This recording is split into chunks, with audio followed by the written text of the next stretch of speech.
begitu mengasyikkan. Sebab cuma permainan, cuma game yang bisa kita lakukan kapan saja kalau kita mau. Bahkan permainan ini dapat menghabiskan waktu kita berjam-jam di depan layar ponsel, laptop, ataupun komputer, sambil menikmati makanan dan minuman yang lezat. Sementara bagi saudara-saudara kita di Palestina, di Gaza, siapapun mereka, apapun agamanya, perang telah menghancurkan seluruh mimpi dan masa depan mereka. Sejak perang berkecamuk, belasan ribu anak-anak telah terkubur. Orang dewasa telah mengubah dunia ini menjadi tempat yang menakutkan dan penuh ancaman. Bahkan sampai ke dunia rekaan, dunia virtual, ancaman itu tak berakhir.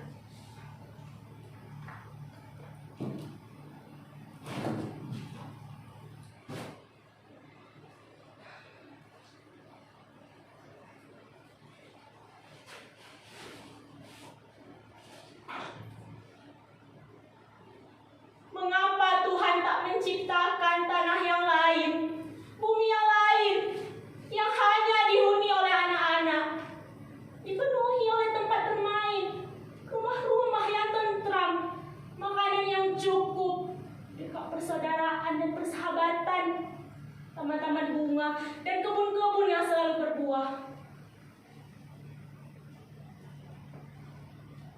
Tak apa kalau Tuhan ingin menyertakan orang dewasa di sana, asalkan hati mereka telah dipenuhi dengan cinta, bukan amarah, angkara, apalagi dendam terhadap sesama. Supaya anak-anak tak tersakiti lagi, supaya ada yang menjaga mereka di malam-malam yang gelap, supaya ada yang mendekat mereka di kala kedinginan, supaya ada yang membacakan kisah-kisah dan dongeng-dongeng yang indah, supaya ada yang memastikan mulut-mulut mungil itu tidak pernah merasakan kelaparan dan kehausan.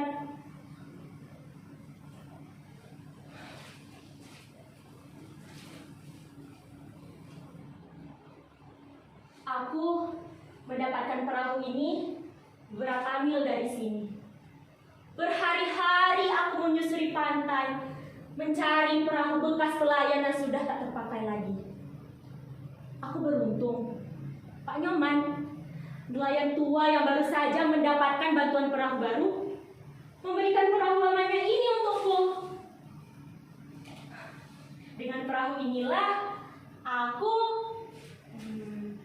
maksudku, aku dan teman-temanku, Made, Joshua, Christine, Ali, Harun, Butet, dan Melin akan pergi jauh sekali.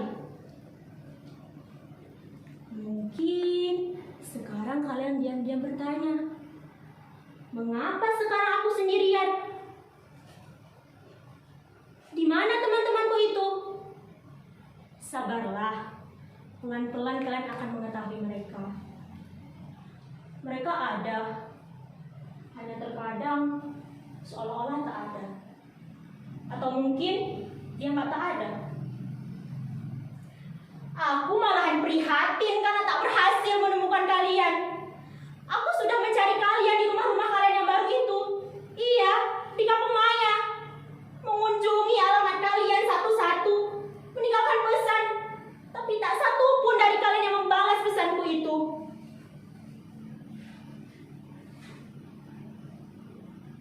Tapi tak mengapa. Mungkin aku memang bukan teman yang asyik. Aku kutu buku, introvert, tak pernah update soal-soal kekinian yang menjadi keseharian kalian di kampung Maya.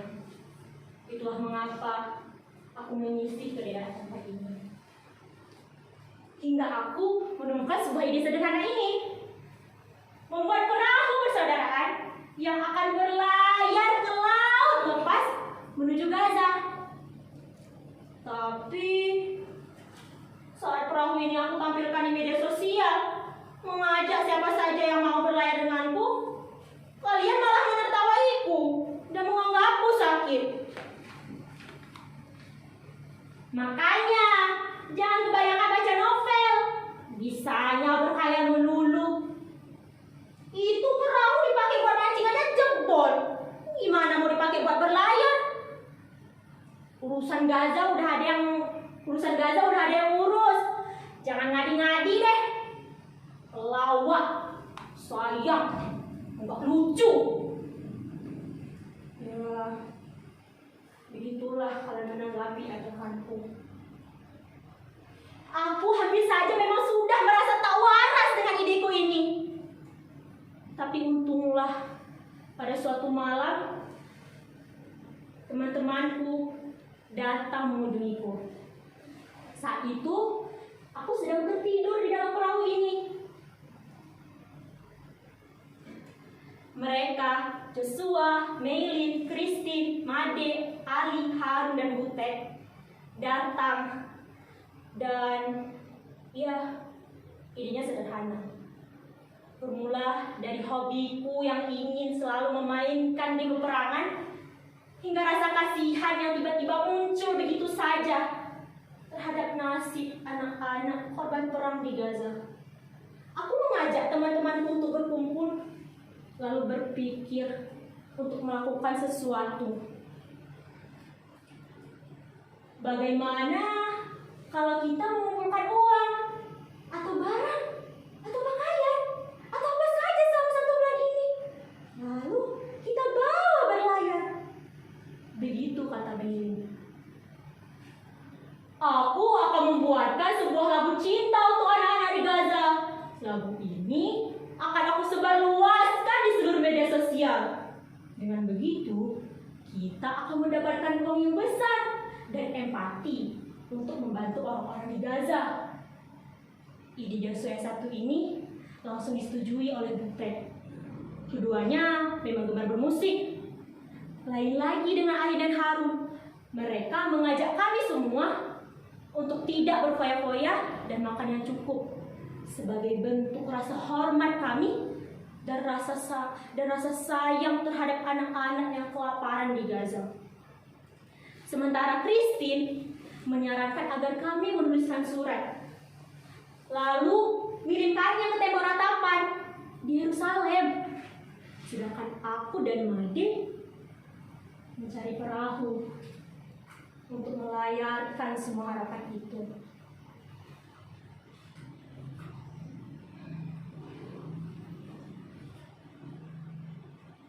Iya, semuanya sudah kulakukan. Sebisa-bisaku, semampu-mampuku, demi membuat sahabat-sahabatku bahagia, juga bangga karena memiliki aku. Lihat, di perahu ini telah kami kemas seluruhnya. Surat-surat, buah-buahan, air suci dari pura, benda-benda masa kecil, apa saja. Kami mengumpulkannya hari demi hari dari siapa saja yang ingin mengumpulkan sesuatu sebagai ungkapan rasa cinta.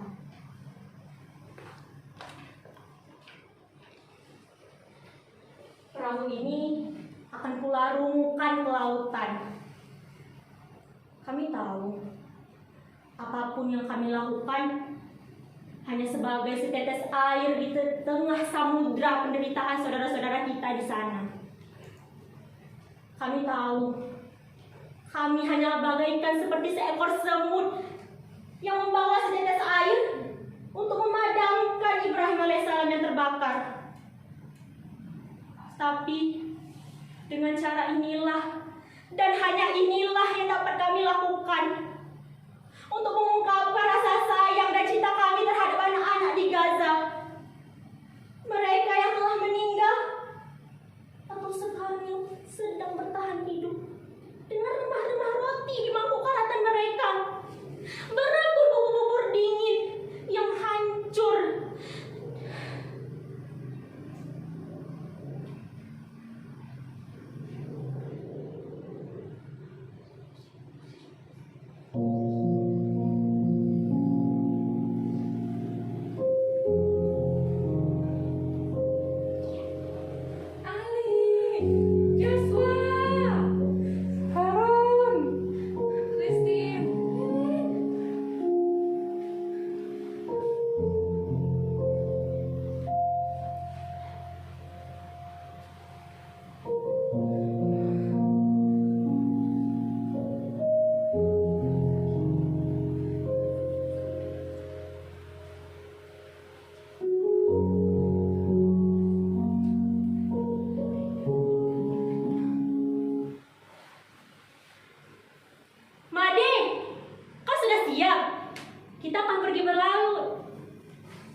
bagian perahu yang sudah rapuh sudah aku tampal dengan lem dan seng. Air suci pesananmu juga sudah aku siapkan. Kau tenang saja, Made. Sahabatmu ini masih cekatan seperti dulu. Hei, Joshua, Christine, kenapa kalian diam di situ? Ayo sini, aku tunjukkan apa yang sudah kau lakukan. Kalian pasti senang. Oh iya, komik kesukaan kalian juga sudah aku bawa. Kalian tinggal menikmati ceritanya dan duduk di sini. Mari, sahabatku yang cantik dan tampan. Ali, Harun, maafkan aku sahabatku. Aku lupa membawa ketapelmu. Aku pikir kita tak membutuhkannya lagi. Kita akan ada di tengah lautan, melihat matahari timbul dan tenggelam, langit-langit yang bersih, dan bintang-bintang yang cemerlang. Kau pasti akan menyukainya. Harun, kau bisa melukis malammu. Dan Ali akan mengaji untuk menjaga kita dari seluruh mara bahaya. Butet, Horas bah, rindu kali aku denganmu. Lama tak dengar kau nyanyi. Rupanya kau masih berlagak macam penyanyi rock and roll ya. Oh iya, tugasmu dalam perjalanan kali ini adalah menyanyi ya. Apa? Catur? Tenang aja, udah aku bawa semuanya. Tapi kau janji ya, mainnya dengan cara sportif. Jangan kau pakai cara Bang Naga Bonar itu ah. Meilin? Ada apa? What? Kamu gak jadi ikut sama kita? Kenapa Meilin? Kalau kamu gak ikut sama kita, siapa yang akan mengurus semua kebutuhan sehari-hari? Kami semua tak pinta manajemen, apalagi akuntansi. Ayolah Meilin. Apa? Kamu akan ikut orang tuamu ke Australia? Lalu siapa yang akan mewakili kami jika ada suatu orang yang datang menghampiri perahu kita lalu menanyakan ini itu? Kan hanya kau yang bisa bahasa Perancis, Inggris, Jerman, dan Rusia.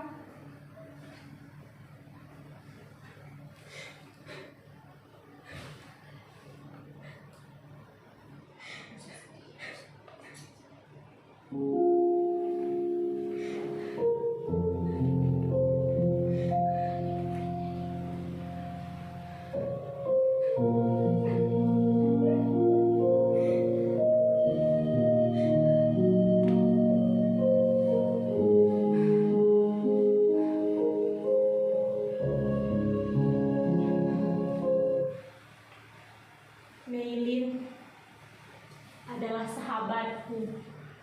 Dia menghilang secara tiba-tiba setelah terjadi sebuah kerusuhan. Joshua dan Christine meninggal karena tertimbun di dalam reruntuhan gedung. Butet juga sudah tidak ada. Dia menjadi salah satu korban perkelahian antara dua kelompok pemuda di kota kami. Made meninggal karena leukemia. Ia tak tertolong karena ayahnya hanya seorang pelayan. Iya, Pak Nyoman yang memberikan perahu ini kepadaku. Satu anak yang mati itu sudah terlalu besar, sudah terlalu berat, sudah terlalu banyak untuk ditanggungkan.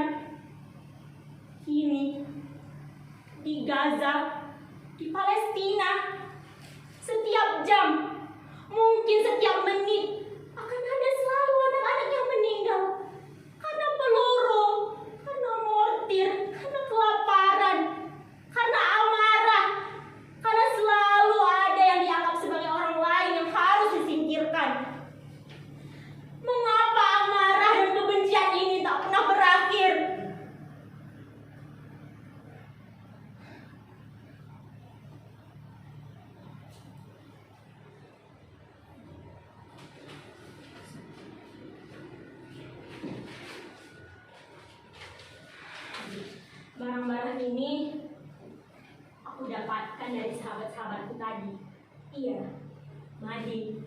Joshua, Christine, Mary, Butet, Ali, dan Harun.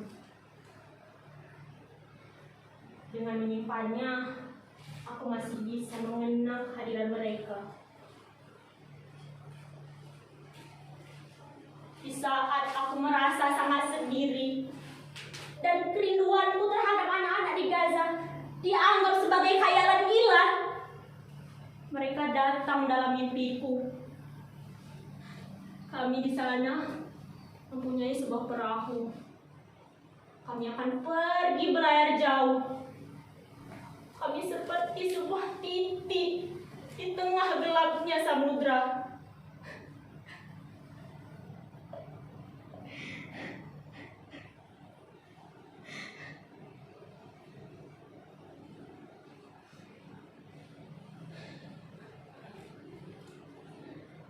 Setiap hari, aku menyisihkan waktu untuk pergi, mengumpulkan barang apa saja yang kuanggap dapat menyenangkan anak-anak di Gaza. Setiap hari kutuliskan surat. Apa saja, sekedar untuk melepaskan rinduku kepada mereka, atau sekedar menanyakan mereka ingin makan apa hari ini. Mungkin sekarang kalian juga berpikir bahwa aku sudah tak waras. Tapi apa yang bisa kulakukan? Ayahku hanya seorang nelayan. Apa yang bisa kuberikan untuk mereka? Setiap hari, kubayangkan ikan-ikan di lautan ini akan datang ke Gaza sebagai lauk-lauk yang sudah matang di piring-piring anak yang kelaparan. Hari ini, aku telah menuliskan surat terakhir untuk mereka. Dan setelah itu, perahu ini akan kularungkan ke lautan. Tuhan, tolong kirimkan tangan-tanganku ini untuk bisa memeluk anak-anak yang kelaparan.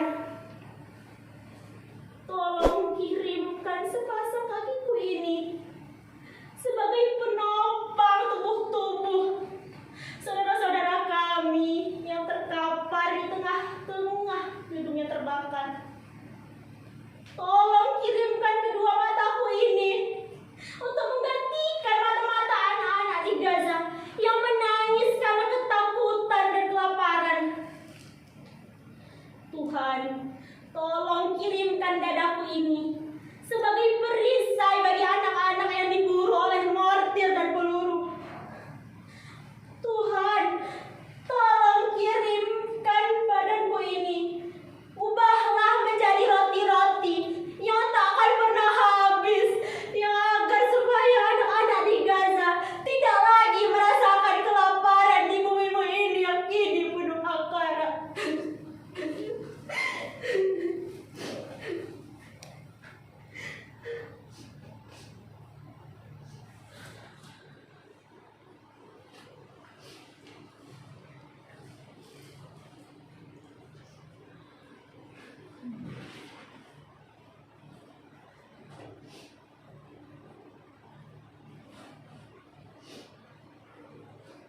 Apa?